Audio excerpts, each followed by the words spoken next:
Is life after death possible? I'd like to hope so. Survival, though, seems so fanciful. I'd have to work my way up to hope. Judaism, Christianity, and Islam all proclaim a resurrection of the dead, a bodily resurrection in the unknown future, where all people from all time would be brought back to life. Nothing could be more significant, but nothing in today's world supports this extraordinary claim. A resurrection depends on revelation, and revelation is immune to critique. I cannot test the truth of a resurrection, but I can assess its content. How does it work? Does it make sense? What's in a resurrection? I'm Robert Lawrence Kuhn, and Closer to Truth is my journey to find out.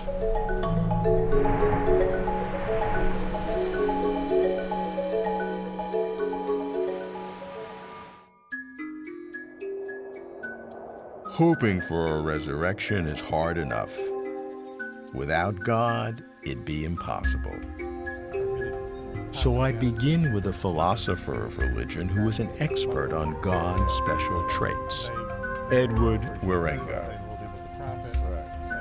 I ask Ed to describe the resurrection. I seek precision.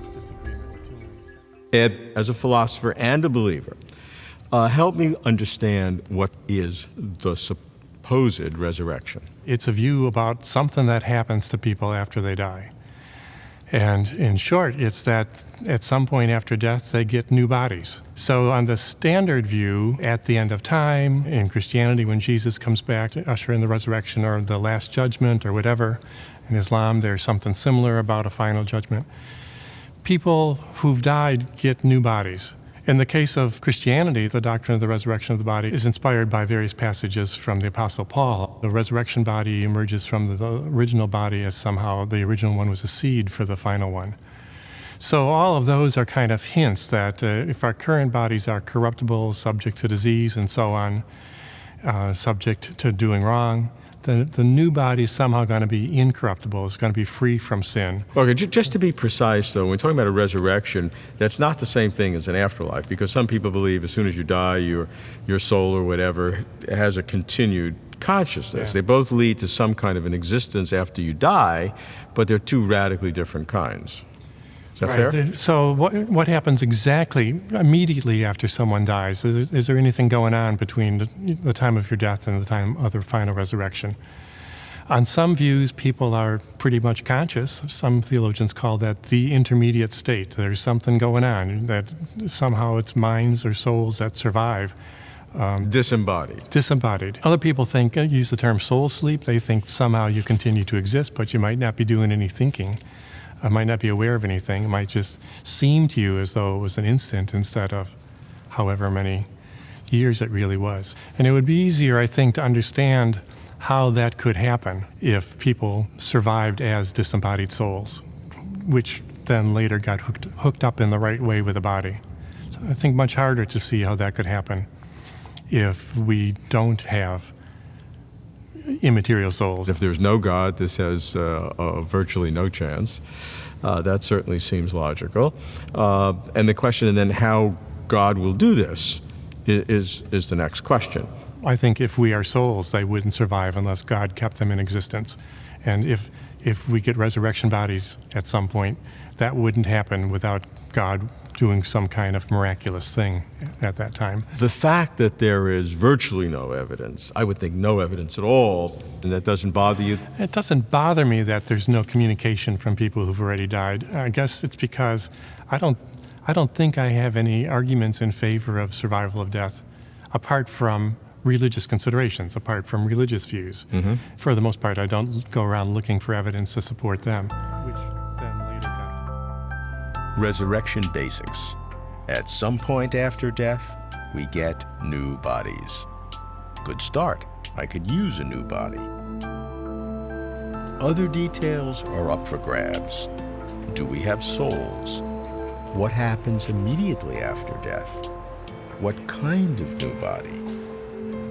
The resurrection is core to Christian beliefs. No resurrection, no Christianity. But the vision seems so alien to our earthly eyes. What's the theology of the resurrection? The theological term is eschatology, last things, the final disposition of human beings and the world. For an Anglican view of the resurrection, I go to England to meet an Anglican theologian and priest, professor of divinity at Cambridge, Sarah Coakley. I think that it's unfortunate that people often think of eschatology as only being about a very remote time from now and not impinging on now.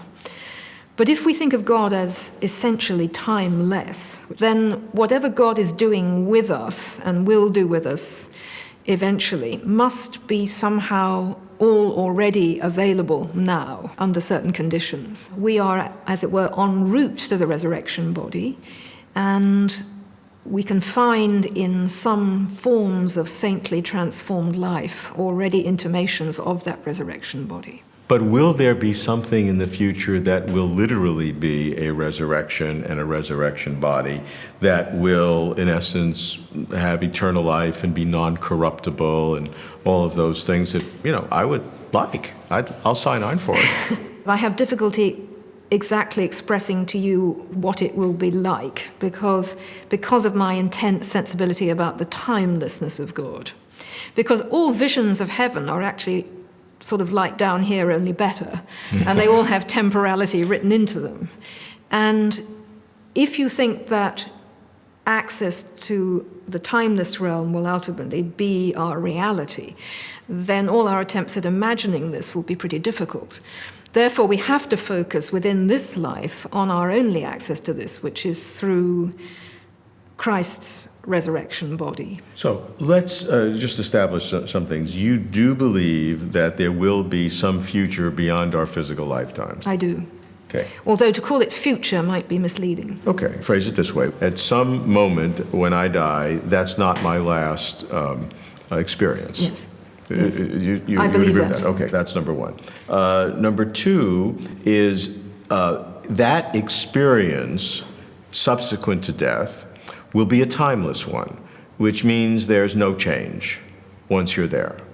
Well, I am inclined not to think about this realm as one of static life. Mm-hmm. This is really because I think of God as infinite life. I'm very attracted to, paradoxical as though this may seem, to the vision of infinite life after death, put forward by someone like Gregory of Nyssa in the 4th century, who sees this as actually a continual adventure of desire. Because for him, being stuck is the opposite of what God wants for us. Infinite life involves infinite transformation. What is the role of the body? Because the body is talked about, certainly in the New Testament, as being part of the resurrection. It's very hard to think of a life of desire without the body. Whatever happened to Jesus in his resurrection, and I do believe in the resurrection, it clearly involved a body that was different from normal bodies, but nonetheless was recognizable as the same body in some sense. We are, by definition, embodied beings, and all our delight and all our woes and all our agonies and all our joys are embodied agonies and woes and delights and joys.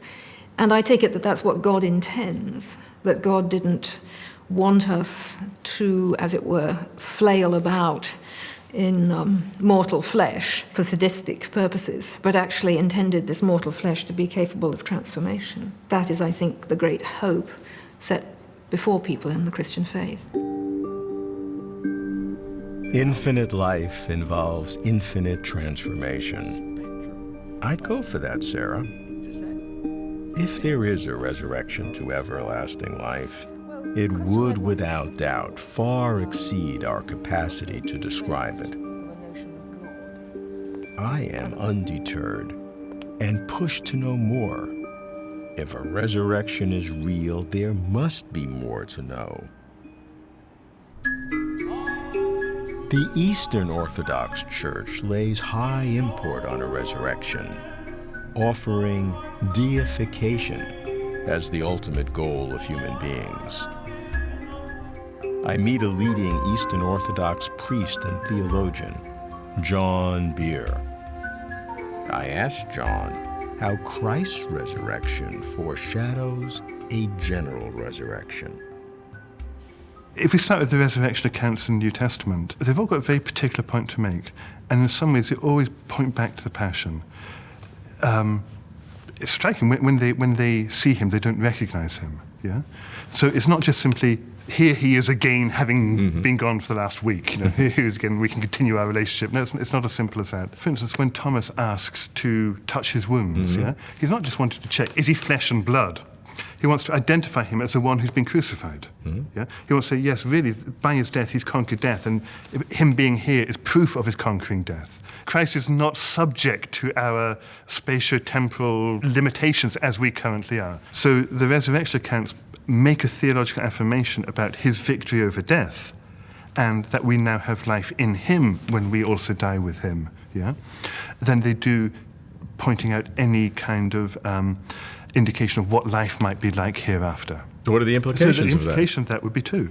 Firstly, that in fact life comes through death, that we should not be afraid of death, but in fact we can voluntarily take death upon ourselves now in order to be able to live sacrificially like he has shown us to be true existence, so that we no longer live in a kind of egotistic, constrictive way, but are rather willing to give the last dime and whatever else it might be to help others live, and that there is something beyond our physical death, as and when we come to it.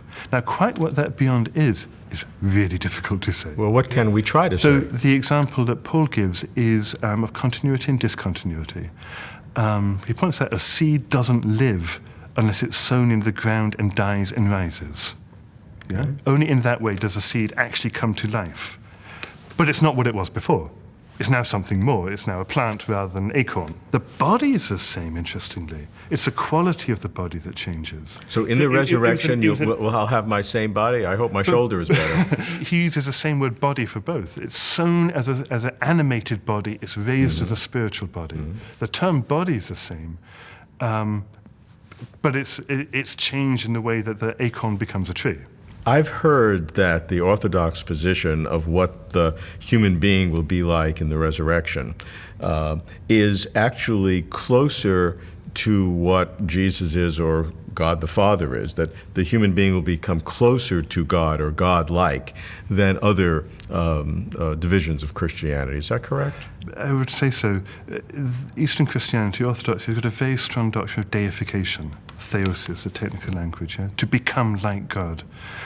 After all, this is God's desire. Let us make human beings in our image. We've yet to attain that status.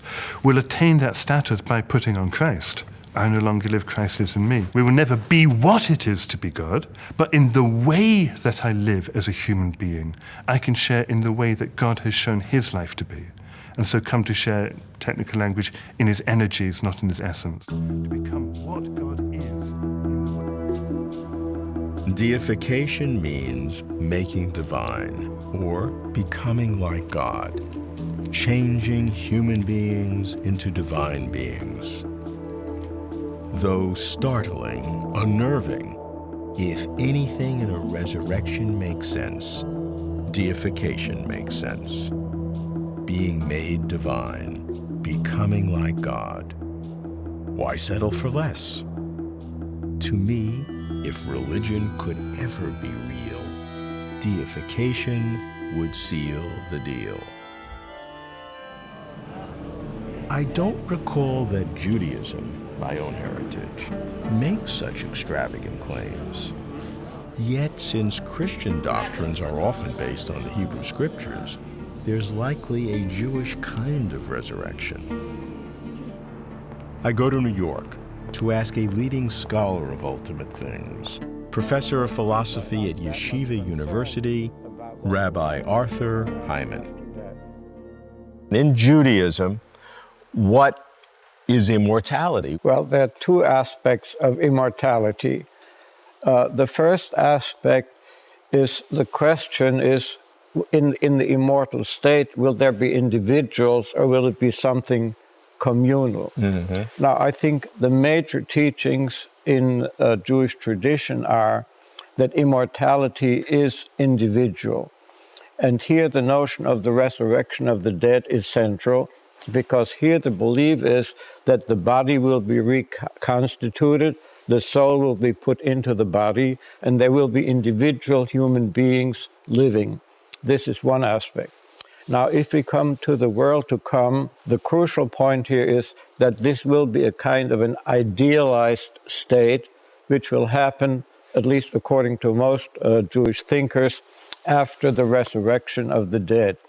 And there will be a new heaven and a new earth, in the words of the prophet, which means there will be an ideal world, that is, a world in which there will be no wars, there will be no sickness, that people live in good health, will lead a happy life, and this life will go on forever. What I seem to be hearing is a distinction between the resurrection of the dead and the world to come, as if these are two separate things. Most people would think they're the same thing. No, these are separate. The resurrection of the dead is one sort of thing, and then the world to come is something that is in sequence of the resurrection of the dead. Okay, because there's no agreement on when exactly the resurrection of the dead will happen. Will it happen in Messianic times, or will it come after Messianic times? So just let's personalize it. What would the resurrection of the dead be like? Is that a physical world? Do we have bodies? Do we eat? Do we have physical pleasures? Is there sexuality? What is that world like? No, absolutely. It will be a physical world according to most of them, and we'll again have this kind of discussion. More knowledgeably, I hope. More knowledgeably, because we'll have finally some experience of what the future world will be like. Right. And is there procreation? Are there children?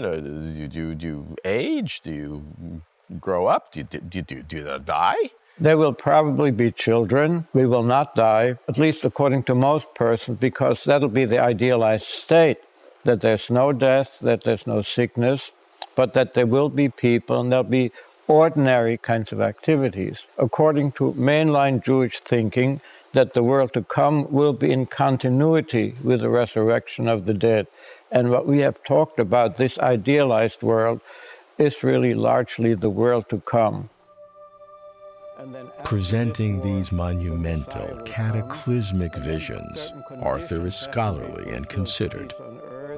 He distinguishes the resurrection of the dead, which is a singular event, from the world to come, which is the continuing idealized world, also known as the new heaven and new earth. The resurrected multitudes would live in a new kind of physical world, with idealized physical states, without the shortcomings of physical life, no more sickness, no more death. Sure sounds good, count me in. But it all seems, well, too pastoral. A perfect place, perhaps, for ancient shepherds and farmers.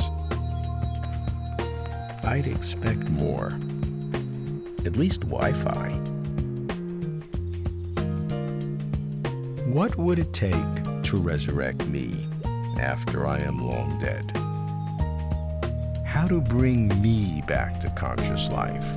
My inner awareness, the I know is me, not somebody who looks like me and acts like me, but literally me.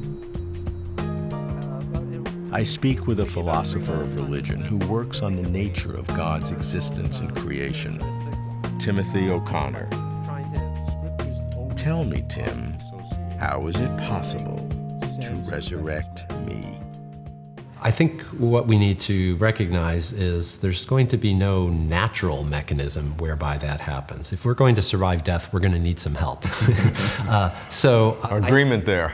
I think the best we could do is to show how it might be possible. It's not possible that I survive death if God simply creates a duplicate of me. puts together a bunch of other particles in some other location that is identically physically to me, perhaps at the moment of my death, has the same psychology even, that would be a duplicate of me. That's not the survival of me. I care about not just that my type of personality survived death, but I, the very individual, survived death. How might that go? Well, think about the fact that we are biological beings who are constantly changing our parts. We're taking in parts every time we breathe and eat. We're giving off parts, even off the surface of our skin every time we brush against something. So it's not essential to me that I have this or that particular part. What is essential to me is that there be a causally continuous process, a biological process, that it's in virtue of the continuity, biological continuity, that I survive for however long I survive in this life. And it looks like death breaks that continuity, so then it looks like there's no possibility for the very same life to continue in the afterlife. But we see part of the picture. We see ourselves dying, and then our bodies decay into the ground. Question is whether there could be a kind of continuity off of our living bodies that is something that's not observable to us, but that actually preserves our identity. And the interesting question is whether it makes sense that God might preserve my identity by causing, at the moment of my death, a fissioning of my body into some other spatio-temporal realm where God preserves me and allows my very individuality to subsist. The information content of what we are as personalities, couldn't God just reproduce that? Why do you have to have the same physical body? Because, 3 weeks before, that was all different molecules anyway. Right. Well, the reason is I'm not an abstract object. I'm not a set of information encoding my psychology, like a Microsoft Word being a program, an abstract entity that gets embodied in different physical computers. I'm a concrete individual. I'm a biological thing. And so my continuity as an individual is fundamentally biological. It may also require there be deep psychological continuity, but if you can't take away the biological continuity and say we're still talking about me, because God could take my psychology at the moment of my death, that total informational configuration, and instantiate it in 10 individuals in another location, right? But none of them would be me, right? They would be duplicates of me. One of them might be you. I don't know what happened to you. If we're defining the you as this self-awareness that each of us has right now, this first-person experience. Yes. You're requiring the physical body. Is that right?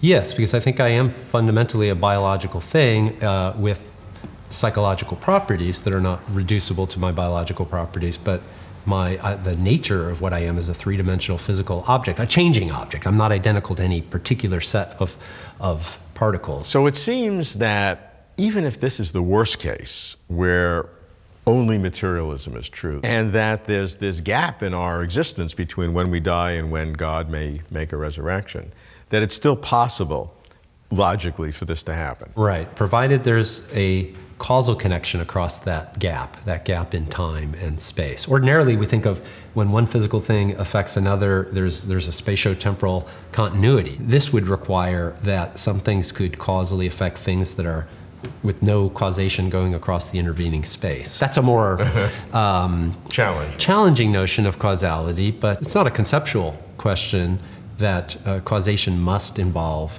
spatio-temporal continuity. Our current physical theories seem to involve such continuity. And you're saying it's impossible, though, for God, in any capacity whatsoever, to duplicate you to where it's really you. You can duplicate it, but it won't be you. I think that's right, without preserving some sort of causal continuity between my body at the time that I die and this other thing that is alleged to be me. Good. Well, I hope God can do that.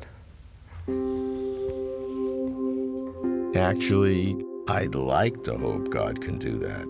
Like to hope because my confidence level hovers below hope. So, is a resurrection possible? I'm not saying that I believe in God, but I am saying that the likelihood of there being a resurrection is related to the likelihood of there being a God. 2 questions. 1. How can our private personhood, our inner self-conscious awareness, be resurrected long after our deaths? Is some kind of biological continuity required? I'd say no. Some deep essence of consciousness, whatever that may be, I'd say yes. 2. What would a resurrection be like? Deification, making divine, becoming like God, changing human beings into divine beings.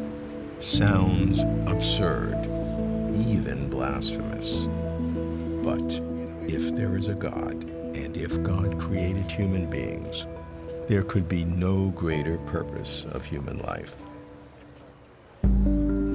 And for those who worry about boredom, if humans would attain such God-plain existence in the world to come, in the new heaven and new earth, I'd guess there'd be enough to do, though forever does go on a while. Now, back here in the real world, is a resurrection closer to truth?